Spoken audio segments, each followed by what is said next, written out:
বিসমিল্লাহির রহমানির রহিম।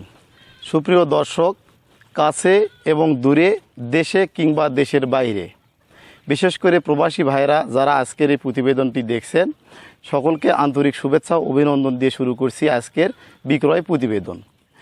গত 29শে জুনে আমি এই বকনাগুলো কালেকশন করি এবং কৃমিনাশক ডোজ এবং ট্রিটমেন্ট দিয়ে বিক্রির উপযুক্ত করি এবং অনলাইনের একটি প্রতিবেদন দেই এবং বিক্রির প্রস্তাব রাখি।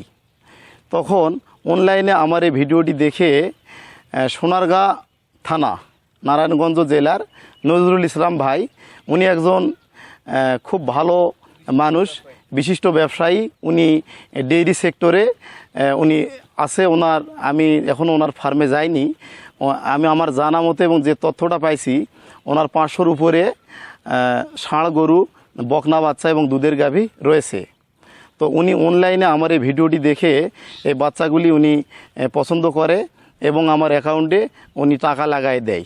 তো আমি আজকে এগুলো ওনার ঠিকানায় পাঠাচ্ছি, আমার নিজস্ব পরিবহন এবং আমার লোক জনবল দ্বারা পাঠাচ্ছি এবং ওনার ফার্মের সফলতা কামনা করি এবং বকনা বাচ্চাগুলি যেন উনি সঠিকভাবে ওনার ঠিকানায় পৌঁছে, এই কামনায় শুরু করছি আজকের প্রতিবেদন।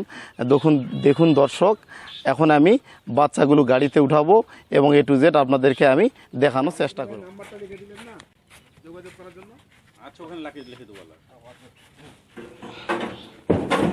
এখন গরুগুলা গাড়িতে উঠানো হচ্ছে। দর্শক আপনারা দেখুন, ওনারা ড্রাইভার সাহেব এদিকে আসেন। ড্রাইভার কে? এদিকে আসেন।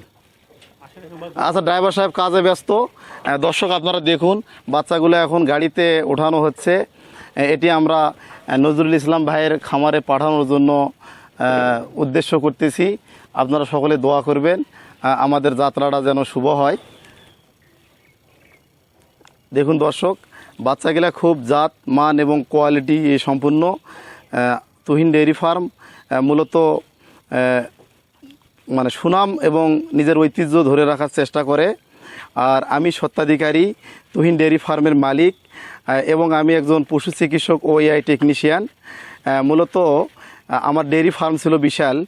এখন আমি আমার এখানে দুধের রেট কম, যার কারণে আমি শুধু পশু চিকিৎসা সেবা এবং যারা নতুন উদ্যোক্তা গরু ফার্ম করতে চায়, সারা বাংলাদেশ 64 জেলা আমার পরিবহন, নিজস্ব পরিবহন এবং আমার লোকজন দ্বারা এবং উন্নত মানের বকনা বাচ্চাগুলো আমার নিজের হাতে সিমেন্ট দেওয়া বিভিন্ন খামারে, এখান থেকে মায়ের রেকর্ড, বাবার রেকর্ড সম্পূর্ণ আমি সংরক্ষণ করে রাখি এবং যারা খামারি তাদেরকে ভালো জাতের, ভালো পার্সেন্টের বাচ্চাগুলো দেওয়ার চেষ্টা করি।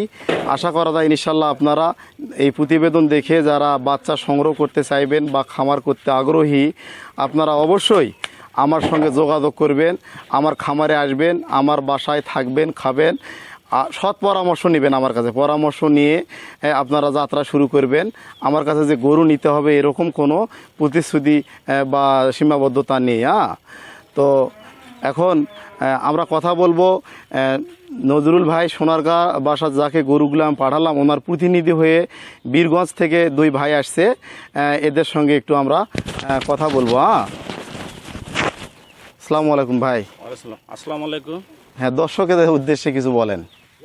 আমি মোহাম্মদ আমজাদ হোসেন, নজরুল ভাইয়ের প্রতিনিধি হিসেবে গরু নিতে আসছি। একটু জোরে বলবেন যেহেতু স্পিকার নাই আপনার কাছে। তো নজরুল ভাই একজন সফল ব্যবসায়ী, ডেইরি ফার্ম। তো এখান থেকে গরু নেওয়ার জন্য আমাকে পাঠাইছে, আমি গরু নিয়ে পাঠাচ্ছি ওনার ওখানে। যাক, গরুগুলো সহি সালামতে পৌঁছলে ইনশাল্লাহ ভালো হবে। তো এই আমার বক্তব্য। আসসালামু আলাইকুম। হ্যাঁ দর্শক, খেয়াল করুন, সবগুলো গরু এখন গাড়িতে উঠানো হচ্ছে। উঠানোর পর আমরা ইনশাল্লাহ রওনা দেব সোনারগাঁর উদ্দেশ্যে। আপনারা সকলে দোয়া করবেন আমাদের যাত্রা যেন শুভ হয়।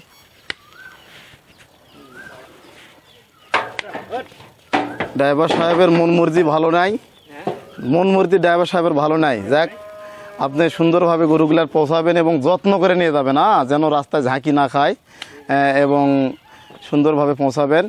আর উনি যেহেতু আসতে পারেনি, প্রতিনিধি পাঠাইছে, তো আমার এখান থেকে আমার যে ফার্মে দেখাশোনা করেছে রফিক মিয়া নাম ওকে পাঠাচ্ছে। রফিক মিয়া দিকে ঘোরো, একে পাঠাচ্ছি। আপনারা সবার জন্য দোয়া করবেন যেন সুষ্ঠুভাবে গরুগুলা পৌঁছে দেয়, দিয়ে যেন ইনশাল্লাহ আবার ফার্মে এসে তার কাজে যোগদান করতে পারে। প্রিয় ভিউয়ার্স, আপনারা আমাদের সকলের জন্য দোয়া করবেন। আজকে এই পর্যন্তই। আসসালামু আলাইকুম।